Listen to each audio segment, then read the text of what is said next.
Gospel of John, which this speaks to insecurity probably more than anything, but him talking about how he ran faster than Peter could get that's right. Yeah. He literally writing about himself that he ran fast. He pointed that out more than once. Who got to the tomb first? So there's something to that I don't think is all bad. But because of that, because I'm such a competitor, I can fall into the trap of watching what other people are doing and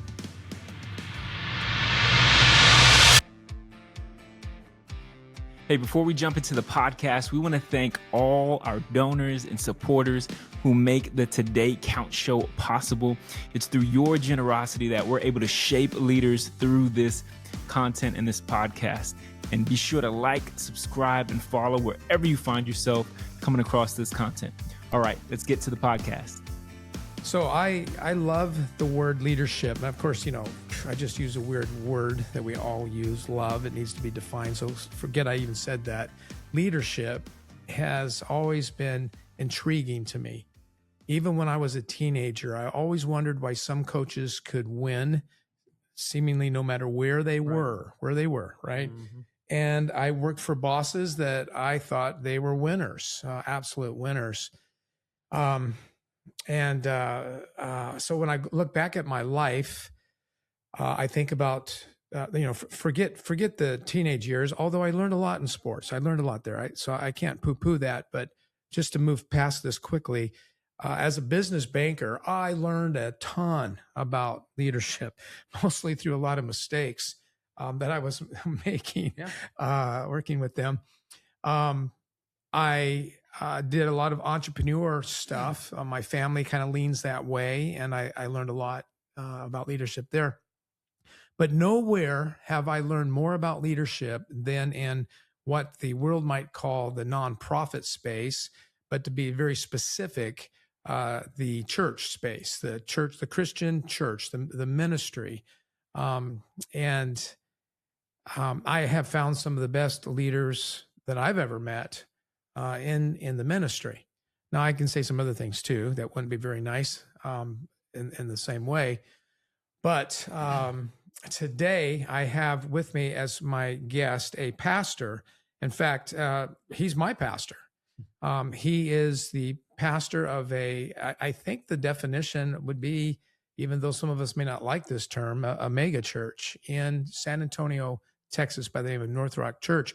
That pastor is none other than Jonathan Moore, and we're going to talk about leadership. We're going to talk about leadership from leading ourselves, our person, to leading people, to leading in our place, our mission, our season, frankly, whatever we find ourselves in. So, Jonathan, welcome. I'm so glad to be here. Yeah, we've been trying to schedule this for a while. Yeah, we started at least 6 months ago. So I'm really, really thrilled to be here. I love you and everything that you're doing. I love the organization that you lead, and I wholeheartedly believe in you and who you are and your mission in life. And you have blessed Northrock. You've blessed myself. You've blessed our team. In ways that are almost immeasurable. So I'm just honored to be here with you. Wow, that's awful nice. Thank you for that. So it's funny you mentioned mission. So let me just state what my personal mission in life is. It is to know Christ, follow him, become more like him, and reproduce his life in others. My place mission, my business mission, my ministry mission is to encourage leaders towards health and effectiveness. But that first mission is my foundation. It's if everything else falls apart, that is the foundation I'm trying to build my life on. What I did not say in the beginning is that this church that you are leading, you also started. And we're going to get into a lot of leadership stuff. But before we do, let's talk about this. So you are pastoring a mega church in Texas. You've got two grown boys who are also leading in their own right. And of course, your wife, Alicia, is your partner in ministry at Northrock. So, and you're not a young buck anymore, right? I mean, you're a seasoned, you're a seasoned leader. How have you kept yourself healthy? Are you healthy? And have you kept yourself How have you done that? Yeah, I mean, I guess that's relative. I think I'm healthy. You look healthy. I mean, across the board, I have,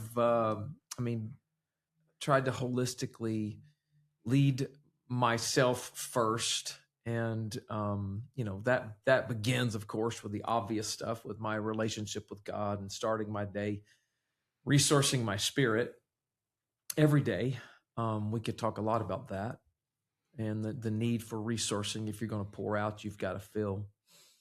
And we all, whatever we're doing, we are called to be pouring out into lives and into hearts. And certainly that is a responsibility of mine. So I have to resource spiritually, physically. I'm pretty adamant about taking care of myself physically.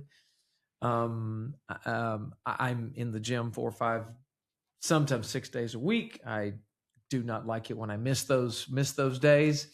So I don't want to miss out on purpose that God has for my life because I have failed to take care of my temple, this physical body. It's the Holy Spirit is here.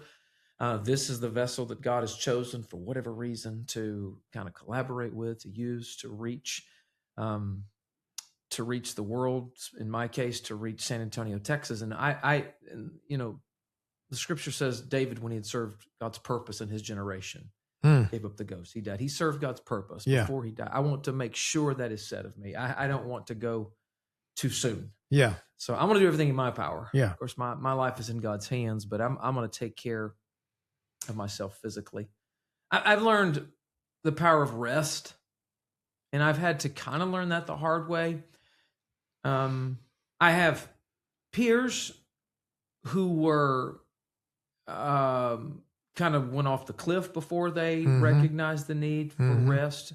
I can't say that of myself, but I've definitely learned the power of rest, Sabbath, shutting down a day a week where we just don't do much.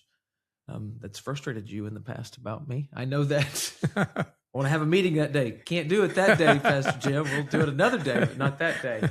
But pretty adamant about that. And not just like weekly. That's healthy. The weekly rhythm of rest, because sometimes it's just what we need. I mean, remember when Elijah was just take me, God, kill me. Yeah. The angel came and woke him up. Sometimes you need a reset. Yeah, gave him food. Yeah. And then said, go back to bed. Yeah.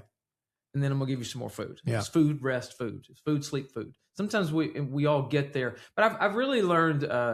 This is something I had to learn over the course of the church: is seasons, healthy rhythms during certain seasons, and recognizing there's a season coming that I need to be prepared for. I don't need to be going to try to chop wood in the middle of the blizzard. I got to chop. You better have already had it. Yeah. I got to have the wood already. Yeah.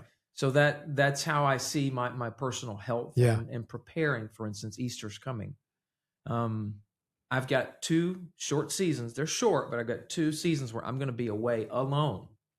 My wife will join me for some of it, but I will be away alone, retooling, preparing myself for that season that is Easter, where I will preach a lot of times over the course of 3 days, and I need to be ready for that in spiritual. So I've learned how to manage exhaustion on the backside of heavy seasons, making sure I plan time away, maybe a vacation with Alicia or something that I enjoy. On the backside of busy seasons like fall, the whole back to school season, we push, and then I taking a break after that, before and after. So some of that was I've just had to learn as I go, because I didn't know going in really, what a season like a January or an Easter season or a back to school season. I really didn't know how draining that would be on me. So that's definitely part of me taking care of me and being the best that I can be. Is, spiritual, physical, and, my emotional. That aligns with so many things that we try to encourage at Lead Today. One of our phrases is you can't give what you don't have.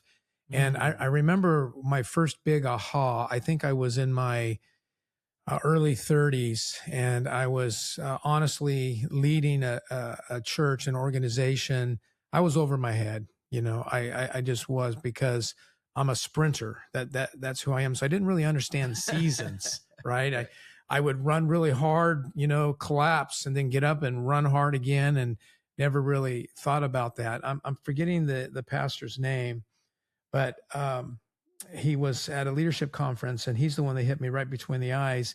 He talked about burnout, and he talked about the trail to burnout was taking shortcuts. And one of the things he talked about, and I mean, it was just like it was him and me, it was just like he was talking to me, Jim. He says, once you've learned how to preach, sometimes you forget how important the altruistic process is versus taking a shortcut to just provide the content. And I know that when the ministry grew, and I, took on executive posture as well as the shepherding posture and all these kinds of things, I just was overwhelmed. And so once I would just put together, sometimes I would go through seasons where I'd slam out these messages, but they never really flowed through me. They were just content that I gave. And he stood up there on the platform and talked about what he did. And it was almost like he was living with me for the last 6 months where I was taking shortcuts. Yeah. If you're listening to this podcast and maybe you've wondered this, maybe you haven't, but who listens to this podcast? Well, a lot of people in ministry listen to this podcast. A lot of people in business listen to this podcast. But one of the folks that I really just welcome who are listening to this podcast is, you're a believer, or at least you're trying to be a believer, and you're trying to figure out how the heck you integrate your religious ideas with your work. You're trying to figure out how to integrate your work. And so if you've had me at your location, you know how much I have preached to you, if you will, what we call quadrant 2, what Stephen Covey introduced to us decades ago. And that's what you've been talking about. You've been talking about that quadrant of time that is super important, but it's not urgent, like going to the gym. Some would say that's important, but not urgent. And so therefore it becomes the easiest thing to push aside because it's not urgent. And I think you did a really good job at kind of explaining that you make it a priority. I want to touch on one other thing about draining. When did you figure out what activities drained you? Because again, going back to when I was younger, I just did who I was. I just ran, died, got up, and ran again. And then as I grew older, I began to realize, okay, I'm going to do this over these next 3 days. And I love doing it, but I also know that it drains me. So the next 2 days, I'm doing something completely different to refill. When did you learn about, when did you consciously realize that you're going to enter into an activity that's going to drain you, and so therefore you had to plan on the other side of that activity? It's a good question. I mean, I probably started picking up on that honestly in my 20s, even before we launched the church. I hate to use the word, but it is a real word. I mean, I am technically an introvert. I prefer small crowds of people that I know really well. Yeah. Rather than large crowds of people that I don't know. And I think I picked up on that, even in my late 20s into my early 30s. So by the time I got to plant the church, when it was time to plant the church, I pretty much already knew that about myself, and in some ways had already accepted about myself, to be honest with you. In those days, a lot of the assessments that said what made a successful church planter was not my personality. It was the type of person that's an extrovert. They're the you know what, party though? in the whole room. They're full of it, though, because I know exactly what you're talking about. Yeah. Most successful church planters I know, and no offense against all you extroverts, are introverts. Well, I came to realize that was what's so interesting to me, is why all these assessments, I would read them and I'm like, I should not be planting a church. And then I started studying some other great leaders that are leading specifically great churches, and they're more introverted than I. Yeah. And so I realized, okay, I can do this. So I just had to learn to manage it, really, and learn to notice.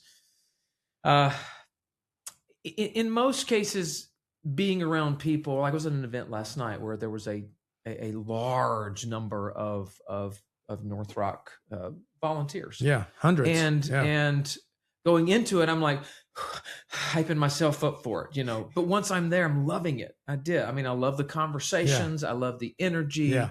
I love the stories. And this one of the things that helps keep anyone on mission, but me on mission and on focused on the main thing. Even the main thing is hearing stories. I have to be around people that I don't know, people that I'm meeting for the first time. And it happens in the foyer every weekend as I, in between services, try to go and connect with people as best I can. I have to manage that because we do 5 services, but there's nothing like hearing that story that feels you. And there's just like this shot of adrenaline, the why behind the what. And so I think I started picking up on it before I planted the church. I kind of already knew some things by the time, because we didn't plant until I was 36 years old. So we don't have to say how old the church is. I don't want people adding. Yeah. Well, last night, the event you're talking about, the 2 people that shared, if, wow. Yeah, if that doesn't, mess you up in a positive way,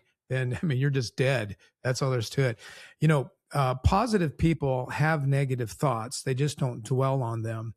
When you sense that your attitude is going sideways or your emotions going sideways, do you recognize it? How do you recognize it? And what do you do about it? Now more than ever. Okay. I recognize it. I did not used to recognize it. Yeah. I literally didn't understand, even after pastoring for some time, that, as silly as it sounds, that I actually have control over my thoughts. That's why Paul says, whatsoever is pure, just, right. Think on these things. Right. Because, and Paul, if anyone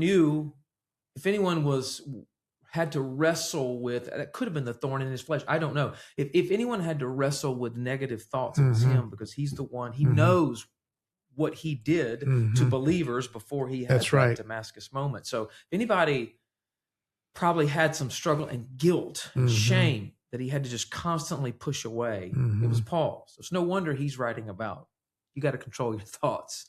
So this has happened recently, okay? Even in the last, I would say 2 weeks, because it never ends. Never ends. If it was Paul's thorn in the flesh, then I wish this would go away, and yet it never did. Yeah. Don't know. It never ends. You always, during weak seasons, during tired seasons, the enemy's going to drop negativity in your heart and your mind. If you'll allow yourself, we magnify things. We take things from here to here just by dwelling on them. So I've had to tell myself, you're not going to think about that. You're not going to speak those words. One of the things I have in my daily declarations, which I have daily declarations that I speak to and over myself every morning. And one of them is speak life. Speak only positive words today. We're only going to be positive. Because I have to tell myself that. And I have to remind myself I'm not going to dwell on the negative. Gratitude, focusing on the good that is happening, the good that God has done. I'm so stinking competitive by nature, and I want to win every day. I never want to lose. Yeah.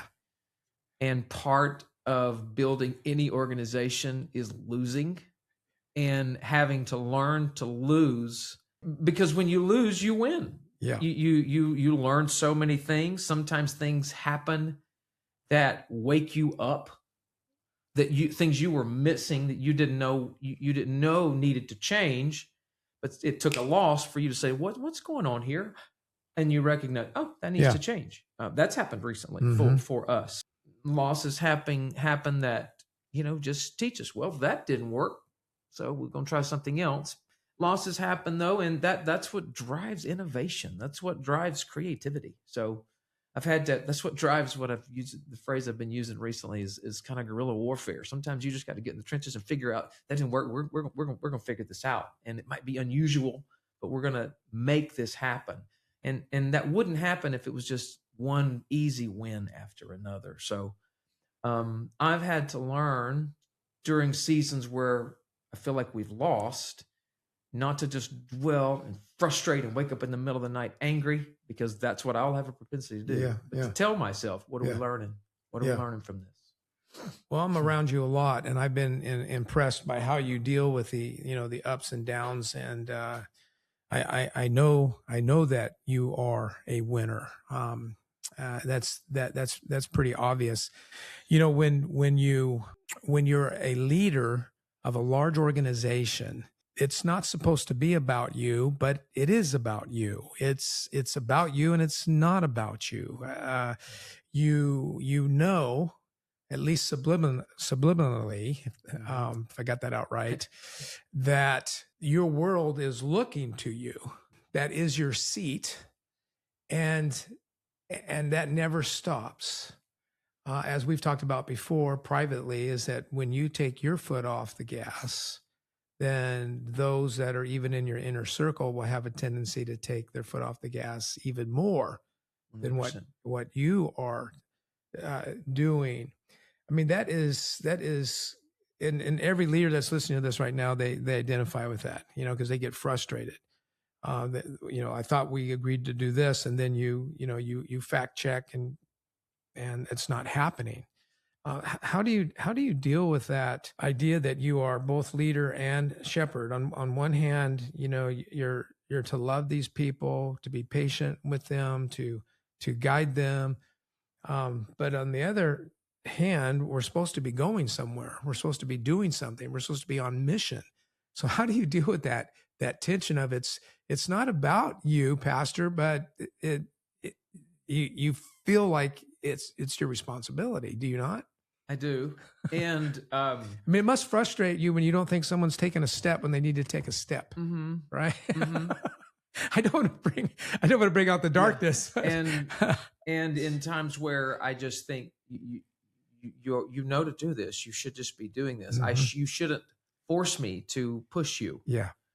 And yet that is part of what we do. I say push. I probably shouldn't say that. Encourage, challenge. Yeah. Point or lead, whatever the situation would call for.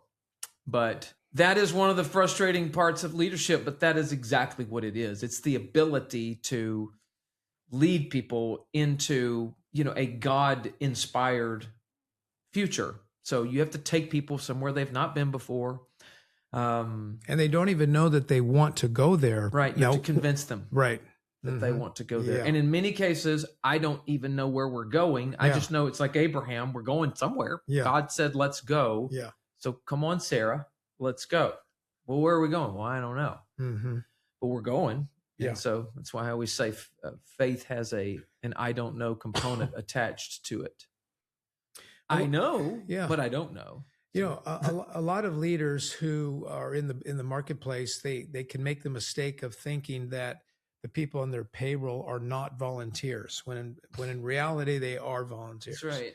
That's good. In your situation, the vast majority of, let's just use human terms, muscle, intellect, energy, time comes from truly volunteers, meaning they serve with their time, but most of them also give of their financial, resources. How is that? That has to be massively. I mean, why do people choose to participate in that? Well, that question is actually easy for me. Okay. Because this is what I do. Yeah. And what I believe. People respond to vision, they respond to purpose. And it really doesn't matter if you're paying them or not, especially now. Younger generations, even it started with the millennial generation, but certainly in the Gen X, and I assume it would be the same with Gen A's, Gen Alphas, that if there's not purpose attached to it, I don't care what you're paying me. People are driven and motivated more by purpose in 2026 than they ever have been before. Well, we've got the greatest purpose on the planet. That is the Great Commission. Yeah. Go and make disciples. So it's just up to us to help people find that on-ramp and get on that purpose highway. And once they get on it, we've already experienced it. They don't want to get off of it. Yeah. Yeah. And different things happen. People go through seasons in their life. But yeah, I mean, we have our organization is driven by volunteers, 100%. We could not do what we do without volunteers, and that is everyone from people helping park cars, to find seats, to check kids in, to teaching children about Jesus, to putting words on a screen, and every single piece matters so much. And so we just work hard to point people to purpose, to make sure they have a place, a field, if you will, that they can get out of the bleachers and get on. You can play. We have a role for you. You might be offensive lineman, you might be free safety, you might be the running back, you might be the quarterback. But I promise you, not only do we have a spot, we need you on the field. Yeah. People need to be needed and known. And so we want to make sure that people sense the fact that the kingdom of God needs them. And this event last night, just to go back to it, it was one for our volunteers. We do a gathering just to celebrate them every year, and it's so rewarding. And when you hear the stories like we heard last night, it reminds them of how significant their role is, and they're motivated by purpose, by vision. So all I have to do really is point to a mountain and say, we're going there. We need all of you to help us get to this mountain. And it's not about trying to build a personal kingdom or anything like that. It's about building God's kingdom, which is one person at a time, reaching one person at a time. And when people recall how their life was changed by someone who served, like the story last night was a woman who came in with anxiety, and a lady usher with a flashlight. Yeah, incredible. I mean, just this beautiful story of how she went and got her Kleenex, and she found her a seat, and she comforted her, and that instance changed her life. Yeah. And now she's serving. Now she's an usher holding a flashlight because she wants to do the same thing for people that was done for her. Right. So right. It's vision and purpose is what people respond to now more than ever, whether there's a paycheck or not. Yeah, you provide what I would call both a uniform or a jersey and a position that people can play. So they have identity by being part of, and then they have purpose in the sense of their position and how they can play that role. And, I just remember playing football in high school when my number was called. I mean, it was, first of all, it was awesome wearing my jersey on Friday, at school, because I was part of the team. And though I wasn't a starter, when my number was called, man, I mean, adrenaline would just kick in and go in there, and you wanted to hit somebody. I figured you'd be the starting offensive lineman, starting center. No, what you might be surprised is I did play quite a bit of nose guard. Oh my goodness! Clogged up the middle, did you? Yeah, I would do it differently if I had to do over again. I got too many injuries that came along with that. So there's I want to talk about leading people just a little bit more. I think we kind of established by looking at the metrics and the things that we use in church work that Northrock is a church well beyond 6,000 people. And then what's interesting though is I forget why I wrote this down, but a thought occurred to me the other day about winning. And when I look back at the years that I would say this was a season of winning, the winning came from an aligned and a committed core. It did not come from the community or even the larger group of people that one might call the congregation, the larger group, but it came from an inside out. Now, not that the congregation wasn't important, but the energy, the vision, the belief, the faith, the love came from the inside and radiated out towards everything else. Meaning that we were not people that were simply checking the weather to make decisions that we thought, should we check with San Antonio and see what San Antonio thinks about church anymore or God anymore? No, we have a different source.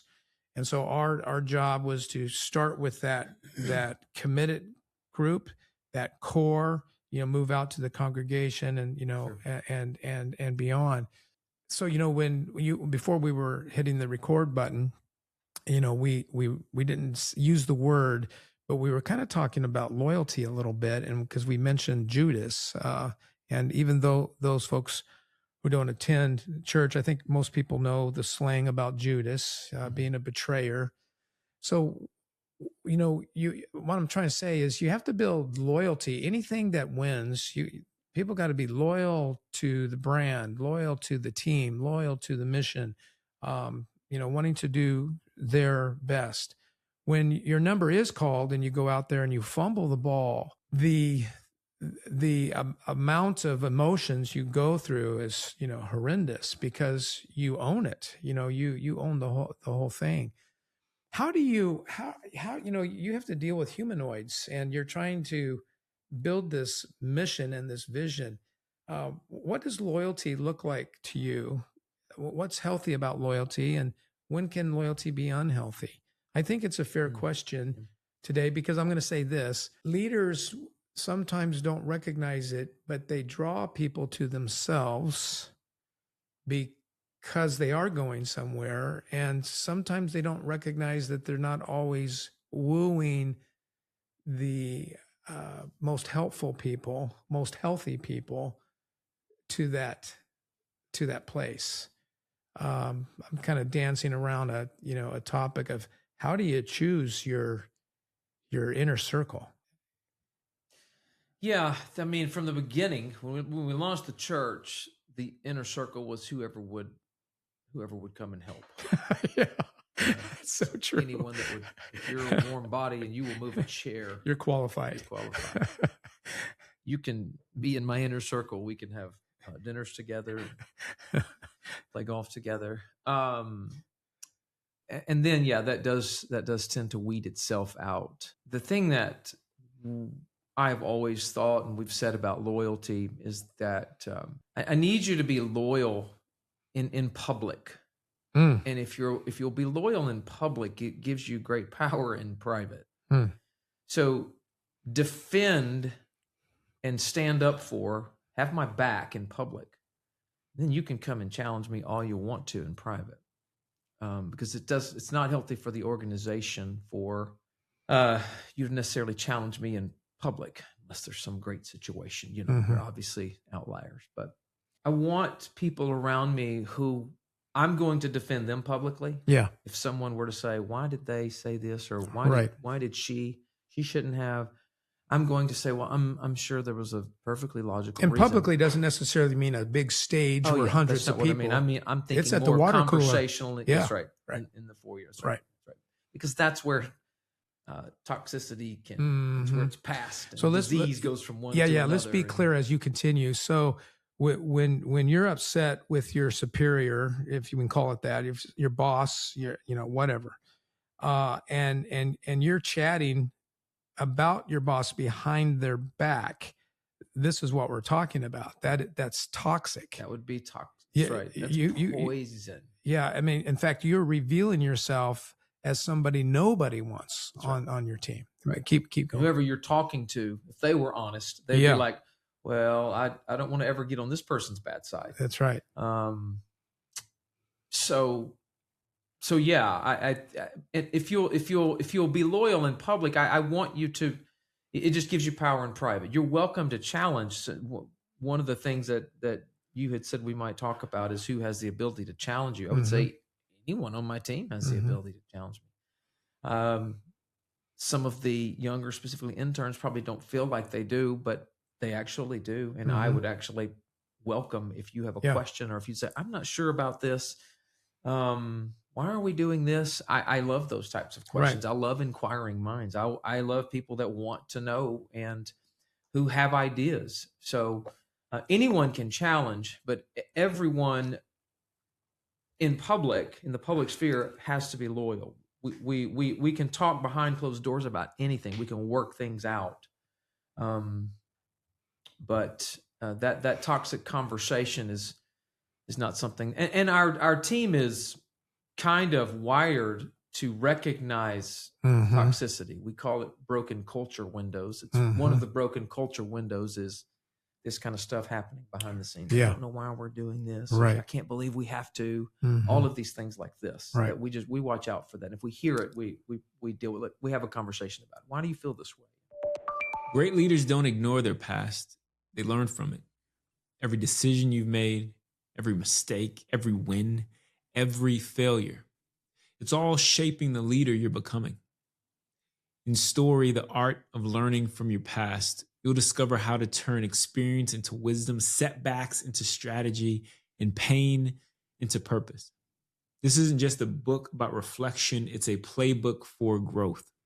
If you want to lead with clarity, humility, and confidence, your story matters. Learn from it. Grab your copy of Story, the art of learning from your past, where books are sold.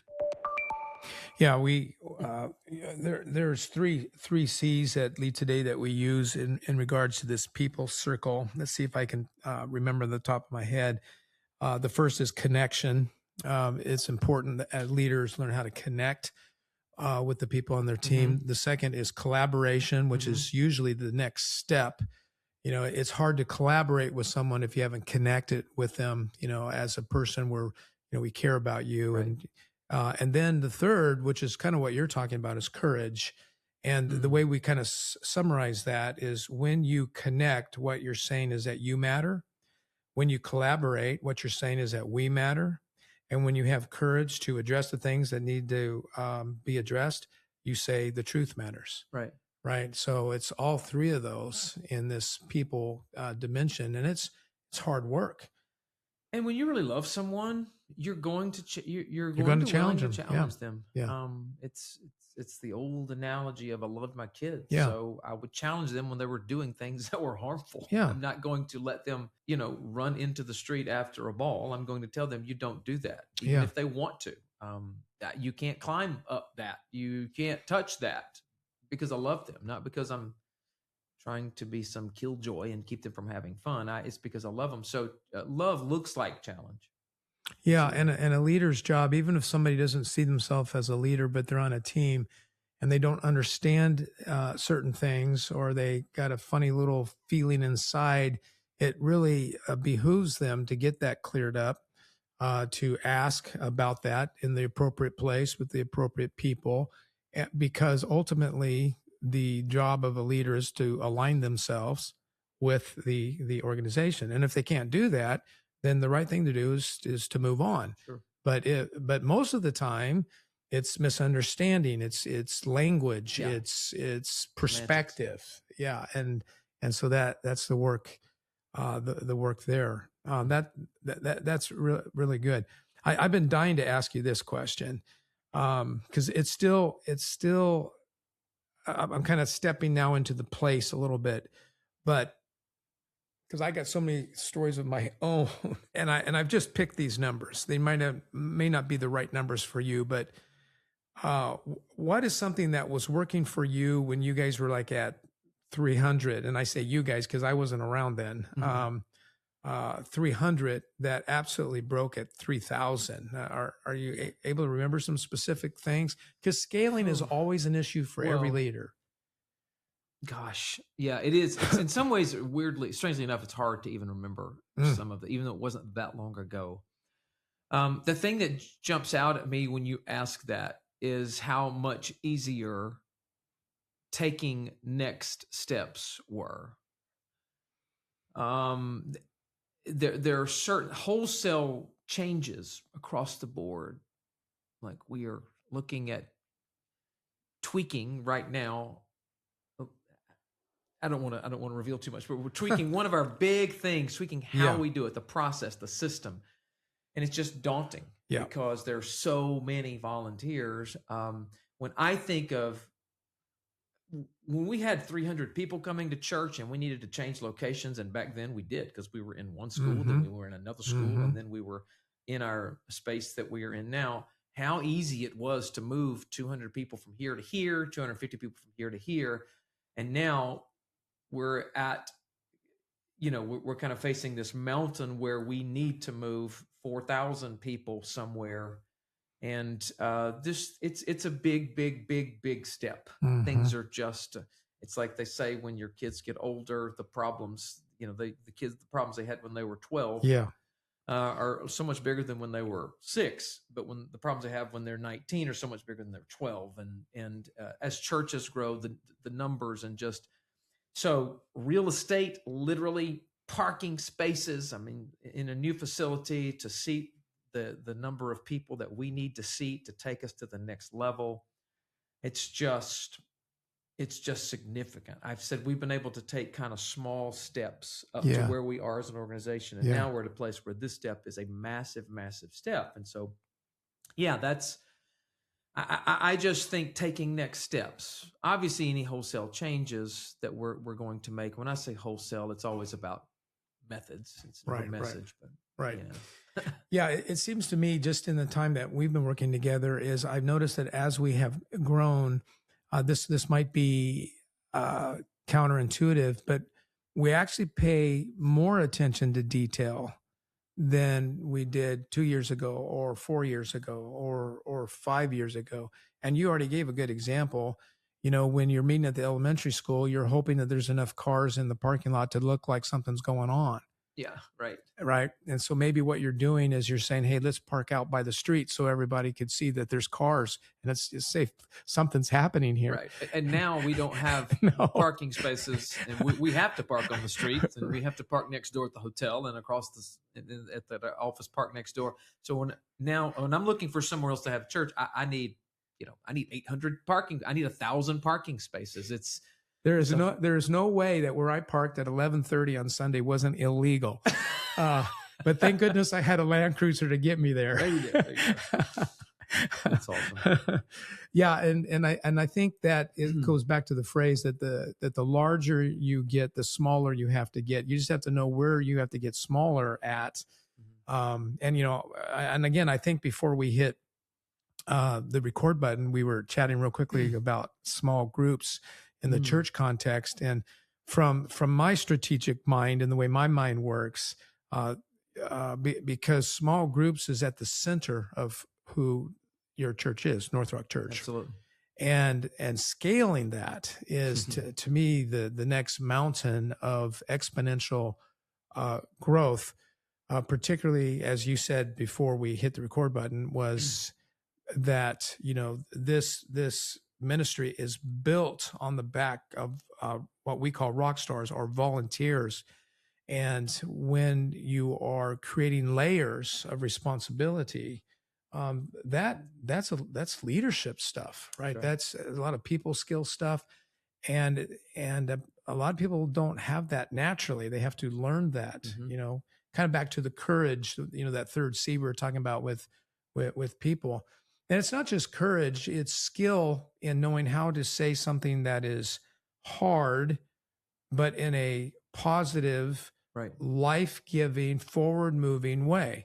Some people, all they know how to do is say don't, can't, no.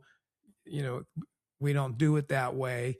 They haven't built what I do with friends and clients is when I hear them say one of those don'ts, can'ts, won'ts, I actually write it down on an index card and then I slide it to them and I say, okay, what I want you to do is I want you to take that phrase and I want you to rewrite the phrase on the other side of the card that says the same thing, but it makes me want to listen, believe that you're for me, believe that we're moving, in the right direction.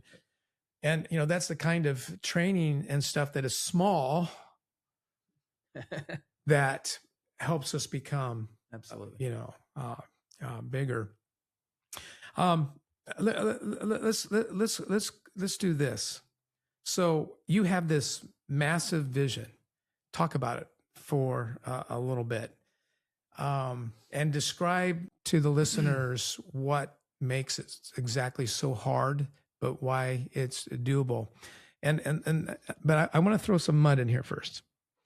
Both you and I know this. Like, let's take, for example, the two folks that spoke last night at Party Like a Rock Star, Chris and Tanya. And they were both completely different stories, but they were both extremely moving. One of their stories was laced with family difficulties. And it led to substance abuse and then the other one was another soul that was searching for truth that didn't come from a home that provided that, and yet had to navigate some other waters. And it was just really kind of amazing, hearing those stories. Today, we are promoting a message about God. And in our world with social media, we have folks just like the two that we heard yesterday. And they, God is, as Christians, we would say God drew them. God is drawing them. God's always working. And those that are listening, even right now, God is working in their hearts and in their minds. Yes. God is wooing them. And our job is to be ready, to receive. So there's just, because of social media and because of maybe some bad examples out there, there are some folks that are just flat out against the church that, and then here you are saying, let's take the hill. We want to reach San Antonio. So, I mean, it's a noisy world. What is the vision for Northrock in this noisy world? And how do we get this message out there in a way that people can say, okay, that makes sense, what this vision and strategy, does that make sense what I'm asking you? I mean, I just think God's, as I've said many times, and I'm sure many of you listeners have heard, that God's plan to reach the world is through the local church. Yeah. I don't know why this is what he chose, but this is the vehicle that he chose to reach the world. And so we are passionate about reaching the local church. Passionate about reaching our region through the medium of the local church. And building the local church. We believe we are the body of Christ, the hands and the feet, the mouthpiece of Jesus. And so here to, as we say, plunder hell and populate heaven, to make it hard for someone to be lost from San Antonio, Texas. That we want to have locations within 15 to 20 minutes of everybody who calls the Northrock region home. So that's a big, big vision.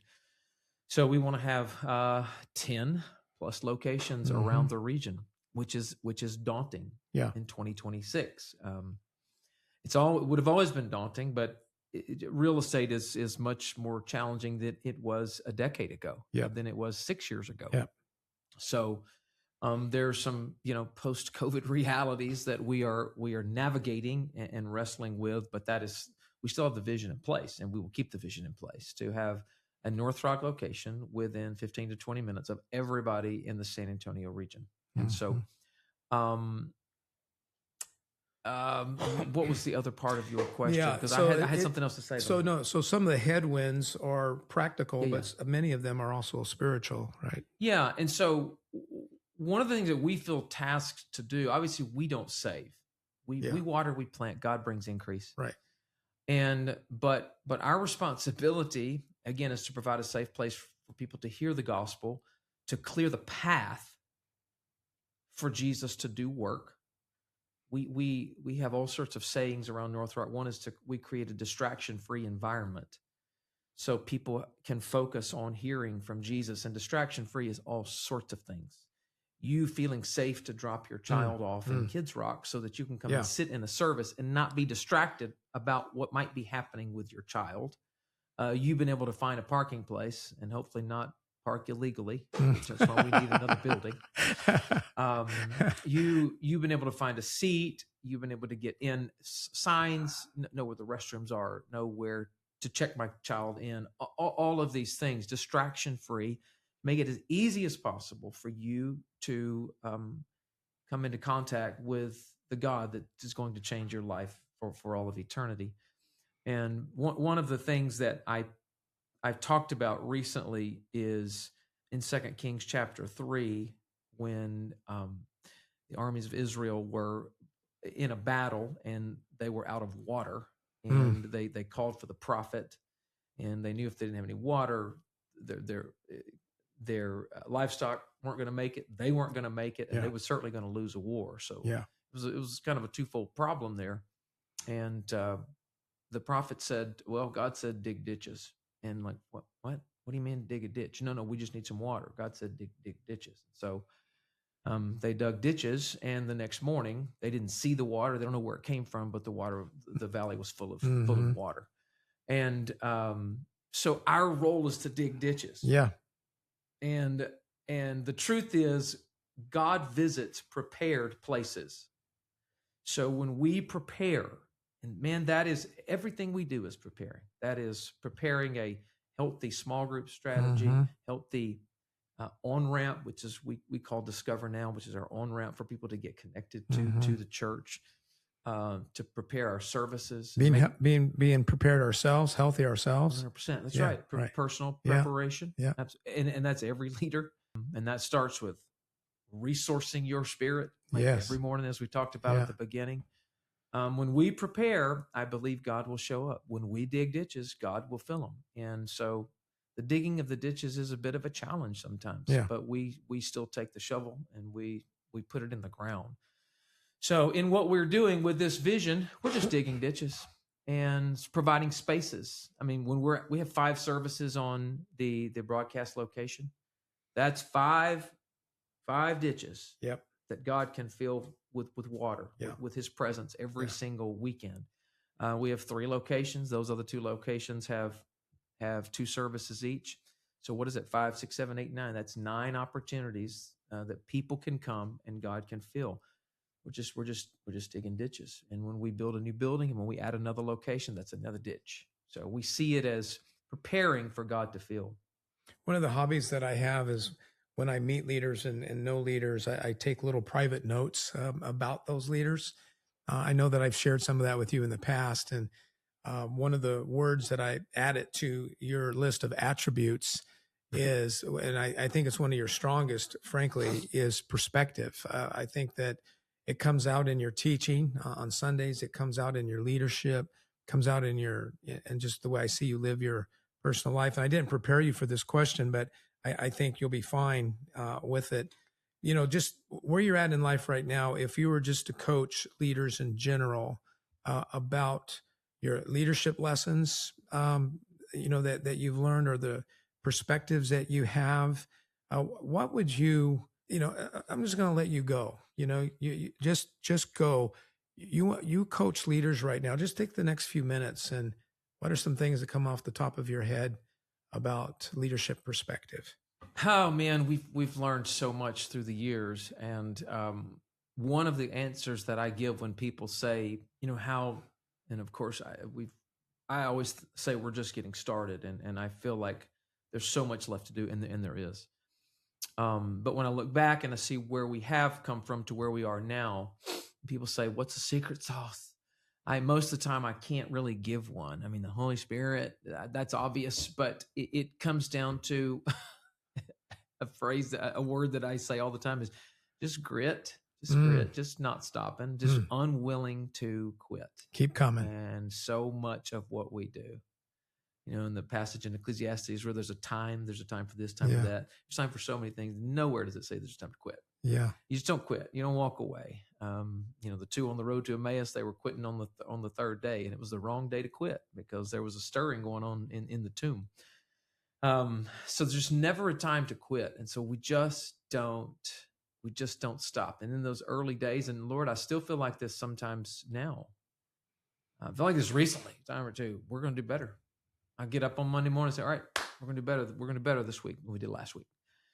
And we're not going to stop. That's the perspective I'm talking about. Yeah. Right. It's just, we're not going to stop. Yeah. We're going to get better. We're going to get better at this. And we identify the things that need to get better. And that's where, that whole thing we were talking about earlier, where you have to take losses and say, all right, I don't like that at all, but where can we learn from that? And that's a big part of who we are and what we do. We just don't stop. And when you live about, man, when you get through a portable location and then to another portable location, you finally get a permanent space, and you kind of ride the river a little bit. You walk through some valleys, and we walk through some dark valleys a couple of times in the history of our church, and you come out on the other side of that. It's amazing. You think we had grit before. Now we made it through that. It's like when COVID came along, while we were all bothered by it, and we all had our days. We're like, brutal. What in the world? But I had been through something before that. It's like, well, if that didn't take me out, this is not going to take me out. Yeah, prepared you. Right. And but that's what That's what God does. Yeah. That's what building strength is. That's in wrestling, we call it stay square, Yeah. because sometimes you're in a position that hurts. Mm-hmm. And really the first guy that gives into the hurt is the guy that loses points and usually loses the match, because it sets a precedent, for sure. Yeah. And we're encouraged in the New Testament to stand. And sometimes we don't realize the power of just not caving in and just having done all to stand. I've done it. I've done everything I know to do, but I'm still going to stand. Stand. Yeah. That's right. I was thinking again about the question you asked.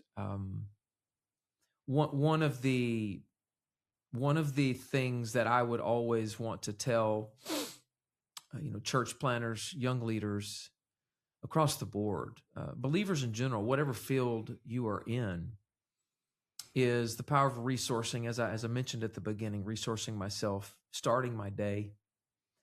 A lot of modern culture wants to offload weight if they're feeling stressed. So we're an offloading culture. Need to get this off my plate. Get this off my plate.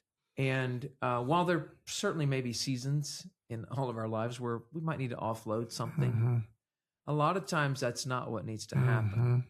We actually need to resource ourselves better. So instead of thinking of it as offloading, I need to resource better so I can handle. And one of the things that I've told our young leaders so many times is, you're stressed right now, and okay, I can appreciate that you're stressed. I've been there too. But I don't think you want me to take things off your plate. And the truth is, as we grow, the weight is not going to get lighter. It's actually going to get heavier on you. You're 25, and I think you and I both are hoping that by the time you're 30, you're going to be able to carry a lot more weight. Well, that's not going to happen by me taking weight off of you. Actually, you need more weight. That's exactly right. But you just need to resource yourself better. So a lot of our problems are our lack of resources. And that goes all the way back to what we talked about at the very beginning, resourcing, which is spiritual resourcing. I mean, God told Samuel to fill your horn with oil because you're about to anoint the next king of Israel. You're going to send you to Jesse's house. And so I have to fill up. Before I can pour out and anoint, I've got to fill up. But then also taking care of yourself. Your body, your strength, understanding rhythms and rest, when to chop the wood, when not to chop the wood. I don't need to be chopping in the blizzard. So, and young leaders specifically have trouble knowing, especially early on. So we have to help them see. You got to watch for these seasons. You need to chop wood before the blizzard. Yeah. You need to rest before Easter. You need to rest during the summer before we get to back to school. The August and September push. Chop wood then, just so you can be ready, so that you can be resourced and ready. And the stress, you're resourced for the weight instead of wanting to offload the weight. I think I hear you saying that offloading might be reacting versus, it might be a worn out cliche now, but, take a step back, evaluate, prioritize. And what's the other phrase I'm looking? Work on your life, work on your work, not just in it. Yeah. Right. So that way you can re-enter it. That goes back to what you were saying, resource yourself. Sometimes resource yourself is step outside of yourself. You have the ability to do that. A deer that walks through my yard all the time, I'm pretty sure he never stops and says, you know what, tomorrow I'm going to be a better deer. He doesn't say to himself, how can I go about tomorrow better than I did today? He doesn't have that ability, but we as humans do. Right. We have the ability to step out of ourselves and to think about ourselves and think about how we can do this differently and better. I think that's what I hear you saying. Fantastic. We can be better. I think their control center is basically fight or flight. Yeah. We have that, but we have so much more. We do. Than that.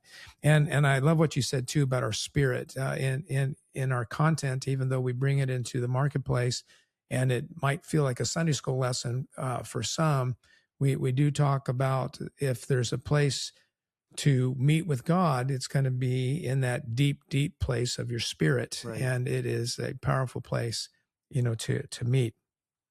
Really good. That was really good. What are some what are some things that I'm gonna maybe cut you open here just a little bit. We're getting towards the end, but what are some things that, man, you think that you can do better?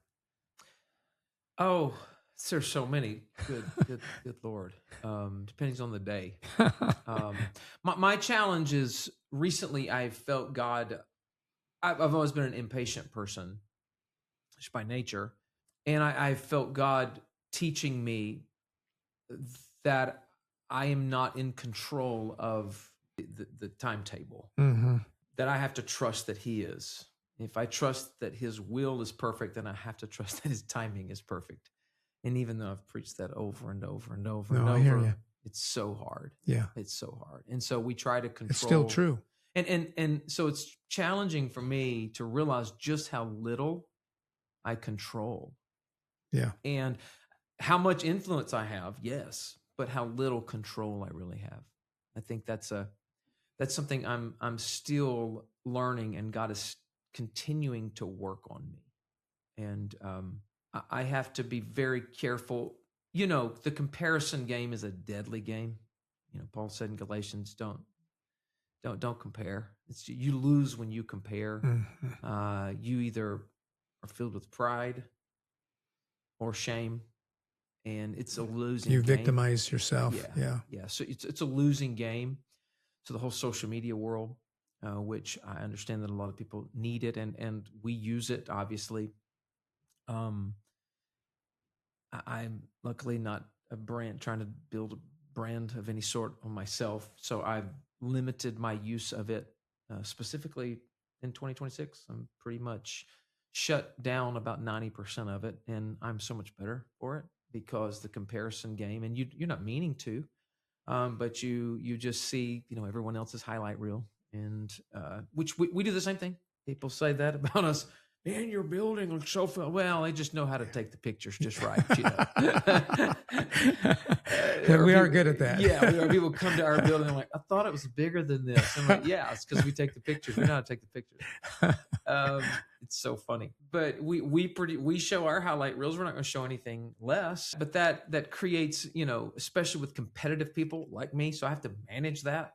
I think competition is good, by the way. I think a competitive spirit is good. I think God can take a competitive spirit, channel it, and use it, man. In fact, gentleness, remember I preached about this last summer, is not weakness. It's not soft and fluffy. It's actually strength. It's power under submission. Yeah, under control. It's the idea. The picture is a massive, like a stallion that's bridled. Crazy power, but under submission. So I think a competitive spirit that wants to win, God loves it. Yeah. I love to hire people like that. Yeah. I love people on our team like that. We talked about this yesterday. Yeah. And there's a fine line between arrogance and confidence is what kind of came to me in the meeting yesterday. I'm like, is it arrogance or is it confidence? Yeah. Because if it's confidence, we want people that are confident. And in fact, I probably shouldn't say this, you can have a little bit of arrogance as long as you're moving the ball down the field for Jesus, and people are, we don't want a toxic version of it, obviously, and we wouldn't have that in our organization. But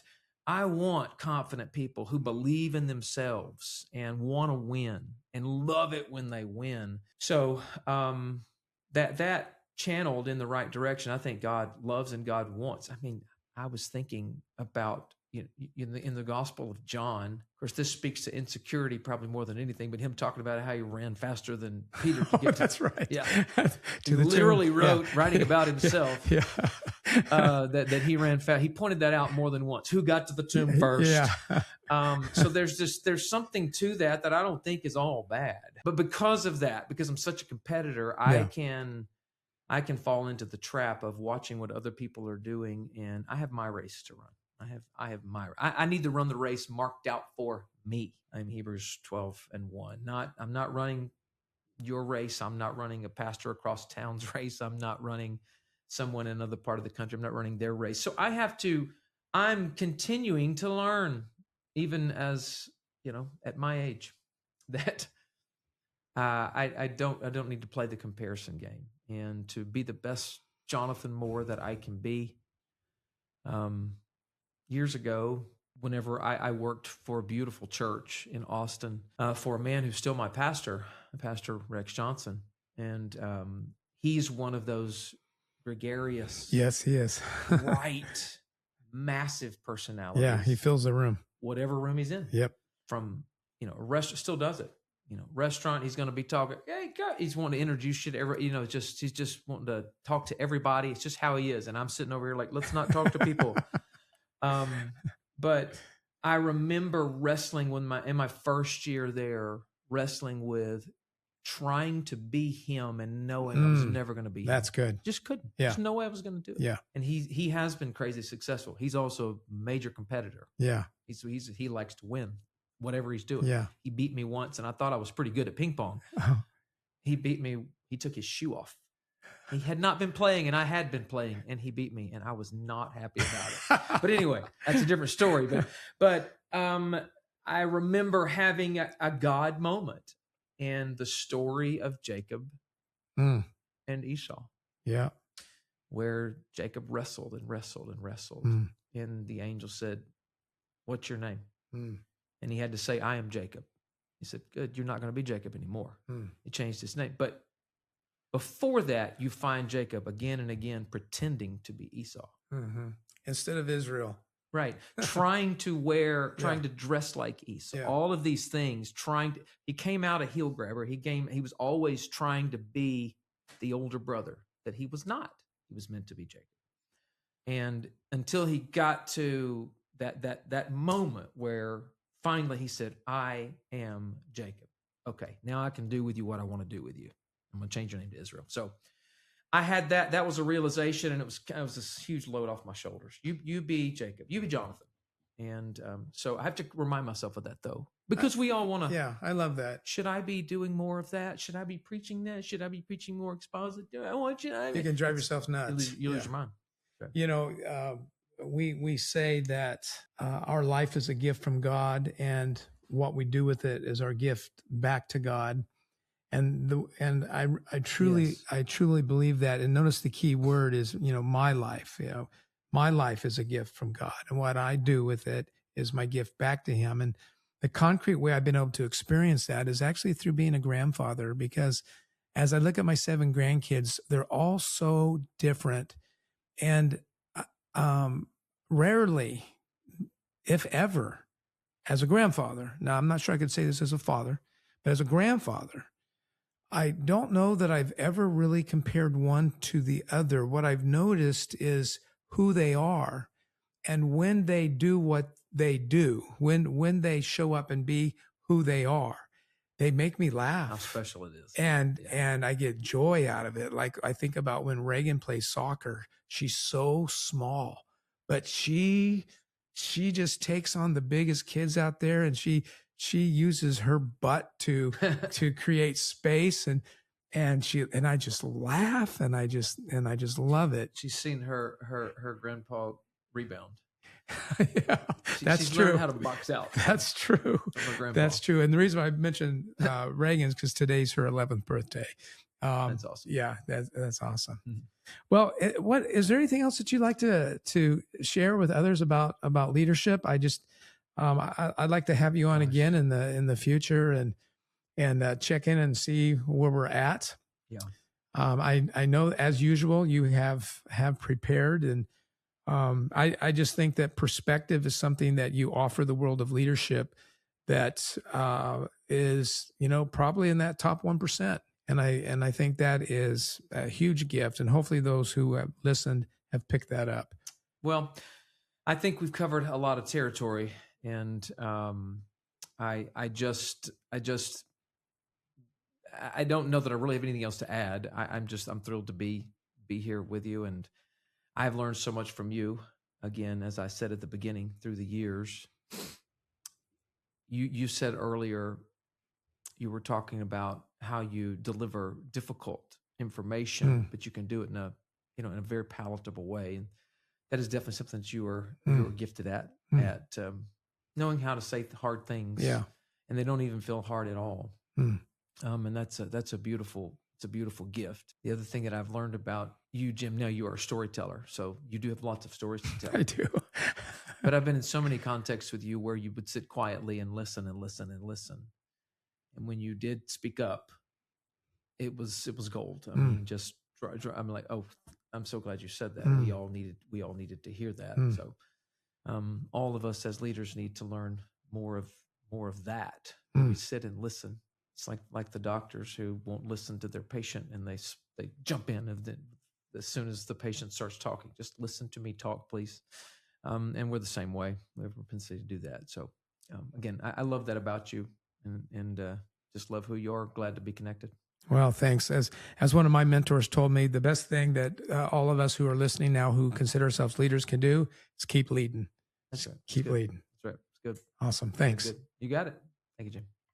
Thanks for spending part of your day with us on the Today Count Show. If today's conversation encouraged you, challenged you, or helped you grow, share it with someone in your circle, because we're better when we grow together.